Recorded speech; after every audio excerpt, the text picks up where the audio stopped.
Hello students, आप कैसे हैं? आई होप कि जहां भी होंगे आप अच्छे ही होंगे।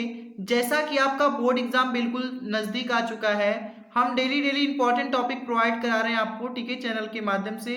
और हम लोग मॉडल पेपर भी सॉल्व कर रहे हैं, ठीक है। तो आज हम लोग का फिर मॉडल पेपर होने वाला है। मेरा 4 पार्ट में पेपर होने वाला है। 2 पार्ट मैंने हल कर दिया और 2 पार्ट आपको करना है, क्योंकि लॉन्ग क्वेश्चन आपको खुद से करने हैं ताकि आपको कॉन्फिडेंस आ सके, ठीक है। चलिए एक एक करके हम देख लेते हैं। क्वेश्चन पेपर बिल्कुल आसान है, आप आशा करेंगे कि आपको आएगा, ठीक है। कमेंट बॉक्स में आप लोग जरूर बताइएगा, ठीक है। चलिए एक एक करके देख लेते हैं, ठीक है। मोस्ट इंपॉर्टेंट क्वेश्चन है, आपको नोट भी कर लीजिएगा इसको, ठीक है। चलिए देख लेते हैं। अब यहाँ पे सबसे फर्स्ट क्वेश्चन हो जाता है कि द्विनिषेचन की क्रिया होती है, ठीक है। देख लेते हैं द्विनिषेचन क्रिया किसमें होती है। शैवाल में, ब्रायोफाइट्स में, अनावृत बीजी पौधे में, आवृत बीजी पौधों में, ठीक है। तो इसमें हम बता दें आपको कि राइट आंसर क्या हो जाएगा, आवृत बीजी पौधों में, ठीक है। किसमें द्विनिषेचन की क्रिया होती है, तो आवृत बीजी पौधों में, ठीक है। यहां दूसरा क्वेश्चन दिया गया है, किस कारण से वरांधता का विकास होता है, ठीक है। तो अधिक धूम्रपान से, अनुवांशिकी से, विटामिन ए से, एड्रिनल ग्रंथि से।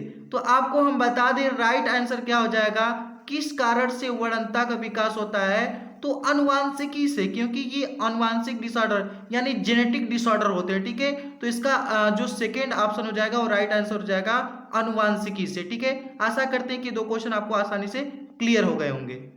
अब यहाँ पे हमारा थर्ड क्वेश्चन कुछ इस प्रकार से हो जाता है कि गुणसूत्रों का निर्माण होता है यूक्रोमैटिन से, हेट्रोक्रोमैटिन से, फर्स्ट व सेकेंड दोनों, इनमें से कोई नहीं। तो आपको हम बता दें कि इसका राइट आंसर क्या हो जाएगा कि थर्ड, फर्स्ट व सेकेंड दोनों, यानी यूक्रोमैटिन से व हेट्रोक्रोमैटिन दोनों से क्रोमोसोम यानी गुणसूत्र का निर्माण होता है।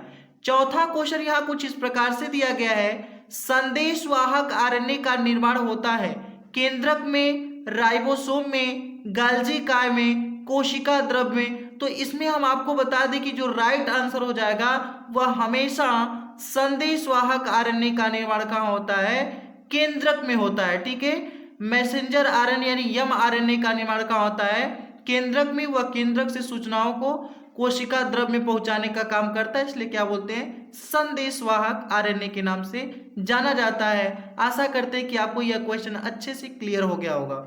अब यहाँ पे हमारा पांचवा क्वेश्चन हो जाता है बहुविकल्पी का लास्ट क्वेश्चन, आरएनए अणु में थायमिन का विस्थापन होता है ग्वानिन द्वारा, यूरेसिल द्वारा, साइटोसिन द्वारा, एडेनिन द्वारा। तो आपको हम बता दें कि इसका राइट आंसर जो हो जाएगा वो सेकेंड हो जाएगा, यूरेसिल द्वारा। क्योंकि आप जानते हैं डीएनए में एडेनिन, ग्वानिन, थायमिन, साइटोसिन पाया जाता है, जबकि यहाँ थायमिन की जगह आरएनए में यूरेसिल पाया जाता है। तो एडेनिन, ग्वानिन, यूरेसिल व साइटोसिन होगा, ठीक है। तो आपको यह क्लियर हो गया होगा अच्छे से, आशा करते हैं। चलिए अब हम देख लेते हैं अति लघुत्तरी प्रश्न, ठीक है। अब यहाँ पे हमारा आ जाता है सेकेंड पार्ट मॉडल पेपर का, अति लघुत्तरी प्रश्न, ठीक है। इसको भी सॉल्व करवाए हैं, चलिए देख लेते हैं। पहला क्वेश्चन इस प्रकार से पूछा गया है कि प्रतिकृति के दौरान कौन सा एंजाइम डीएनए के कटे हुए टुकड़ों को जोड़ता है, ठीक है। कौन जोड़ता है भाई, लाइगेज, ठीक है। कौन जोड़ने का काम करता है, लाइगेज। तो इसका आंसर क्या हो जाएगा, लाइगेज। सेकेंड क्वेश्चन दिया है इस प्रकार से, डीएनए को केंद्रक में मिलाने वाले अम्लीय पदार्थ के रूप में सर्वप्रथम किसने पहचाना, ठीक है। तो इसका राइट आंसर हो जाएगा अल्टमान, ठीक है। डीएनए की खोज फ्रेडरिक मिशर जी किए थे, लेकिन उनको अब नहीं पता था कि डीएनए किस नेचर का होता है। जब ये अल्टमान साइंटिस्ट ने 1889 में आए तो उन्होंने क्या किया कि अपने नियमानुसार उन्हें टेस्ट किया डीएनए को, तो कैसा पता चला कि डीएनए एक खट्टा पदार्थ होता है, ठीक है। तो आशा करते हैं कि दोनों क्वेश्चन आपको क्लियर हो गए होंगे। यहाँ पे तीसरा क्वेश्चन कुछ इस प्रकार से हो जाता है, मनुष्य में साधारण जुकाम उत्पन्न करने वाले 2 विषाणुओं का नाम लिखिए, ठीक है। तो यहाँ पे कौन कौन से हैं 2 विषाणु, रहीनो वायरस, दूसरा है कोरोना वायरस, ठीक है। तो आशा करते हैं कि आपको ये क्लियर हो गया होगा, बिल्कुल सिंपल है। अब देख लेते हैं यहाँ पे कुछ क्वेश्चन दिया गया है। चौथा, मानव शरीर की प्राकृतिक विनाशी कोशिकाएं किन्हें कहते हैं। तो हम बता दें आपको कि श्वेत रुधिराणु लिम्फोसाइट को मानव शरीर की प्राकृतिक विनाशी कोशिकाएं कहते हैं, ठीक है। किसको कहते हैं, श्वेत दुराणु लिम्फोसाइट को मानव शरीर की प्राकृतिक विनाशी कोशिकाएं कहते हैं। ठीक है, आशा करते हैं कि ये दोनों क्वेश्चन आपको ये क्लियर हो गया होगा। ठीक है, अब हम लोग पांचवा क्वेश्चन देख लेते हैं। अब यहाँ पे पांचवा क्वेश्चन कुछ इस प्रकार से हो जाता है कि आणविक कैचिया क्या है, परिभाषित कीजिए। ठीक है, 5 क्वेश्चन है, देख लेते हैं क्या होते हैं। प्रतिबंधन एंडोन्यूक्लियस एंजाइम को आणविक कैची कहते हैं। किसे कहते हैं? प्रतिबंधन एंडोन्यूक्लियस एंजाइम को आणविक कैची कहते हैं। यह डीएनए के खंडों को काटता है। ठीक है, यह डीएनए के खंडों को क्या करता है? काटने का कार्य करता है। ठीक है, तो आशा करते हैं कि बहुत सिंपल आपको क्लियर हो गया होगा। अब यहाँ पे थर्ड पार्ट हो जाता है लघु उत्तरीय प्रश्न। अब आपको ये सॉल्व करने हैं। ठीक है, अब वहां तक तो मैं सॉल्व करवा दिया, अब आपको करना है अच्छे से। ठीक है, तो चलिए पहला क्वेश्चन देख लेते हैं, बायोरिएक्टर क्या होता है। ठीक है, तो जो स्टूडेंट को अगर ये नहीं पता होगा कि बायोरिएक्टर क्या होते हैं, हमारे चैनल पे ऑलरेडी इस वीडियो को पढ़ा के मैं अपलोडेड कर चुका हूं, अच्छे से वहां जाके देख सकते हैं।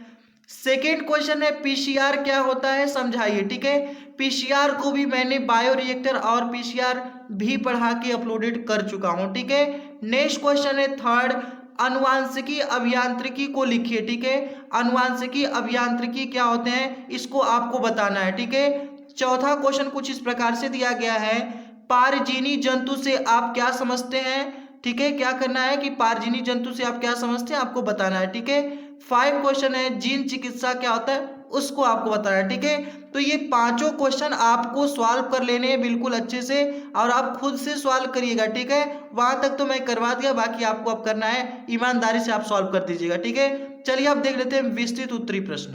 अब यहाँ पे हमारा मॉडल पेपर का लास्ट वाला पार्ट है विस्तृत उत्तरीय प्रश्न, यानी लॉन्ग क्वेश्चन, यानी बड़ा में आपको लिखना है, आप ही को करना है इसको। ठीक है, बिल्कुल सिंपल क्वेश्चन है, आप देखते ही उसको सॉल्व कर देंगे। पहला क्वेश्चन पूछा गया है, नर तथा मादा जनन तंत्र का सचित्र वर्णन करना है। देखिए एग्जाम में मेल रिप्रोडक्टिव सिस्टम या फीमेल रिप्रोडक्टिव सिस्टम से एक क्वेश्चन पक्का आएगा, वो कंफर्म है। दूसरा क्वेश्चन पूछा है प्रभाविता व अप्रभाविता क्या होते हैं, आप जानते ही हैं। ठीक है, मेंडल का मैंने पढ़ा के ऑलरेडी अपलोड कर चुका हूँ। अपूर्ण प्रभाविता को आरेख द्वारा समझाया। ठीक है, अपूर्ण प्रभाविता को मैंने एक वीडियो में अलग से पढ़ाया अच्छे से।